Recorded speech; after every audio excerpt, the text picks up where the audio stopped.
জীবনযুদ্ধে ক্লান্ত ভিক্ষুক জয়নব বিবি ও গৃহকর্মী রেনু বেগম, তবু বেঁচে থাকার সংগ্রামে থেমে নেই তাদের কেউই। একসময় স্বামী স্ত্রী দুজনে মিলে ভিক্ষাবৃত্তি করে পেট চালালেও এখন বয়সের ভারে ও শারীরিক অসুস্থতায় ভালো করে হাঁটতেই পারেন না জয়নব বিবি।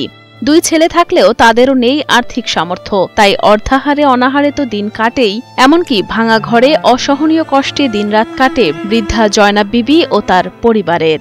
কিছু কাজকর্ম করে খাইতেন, গা বল নাই, এখন ঘর নাই, ছাই পানি বাসা তো খারাইতে, তোমরা তোমার দিকে পোতারা দেখতে। এদিকে অন্যের বাসায় কাজ করে জীবিকা নির্বাহ করেন রেনু বেগম, স্বামী করেন দিনমজুরের কাজ। দুজনের সামান্য আয়ে সংসার খরচ চললেও বন্ধ হয়ে আছে নাতিদের লেখাপড়া। অর্থের অভাবে সংস্কার করতে পারছেন না জরাজীর্ণ ঘরটিও। আর্থিক সামর্থ্য নেই বৃদ্ধা রেনু বেগমের সন্তানদেরও।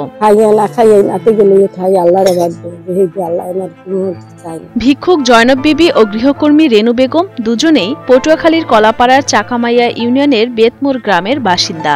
সরকার সহ বিত্তবানরা এগিয়ে আসলে তারা দুজনেই মাথা গোঁজার ঠাঁই পাবে বলে আশাবাদী স্থানীয়রা। সরকার যদি আর একটু সাহায্য করতে, উনি একটু মোটামুটি একটু সুখে থাকতে পারতে।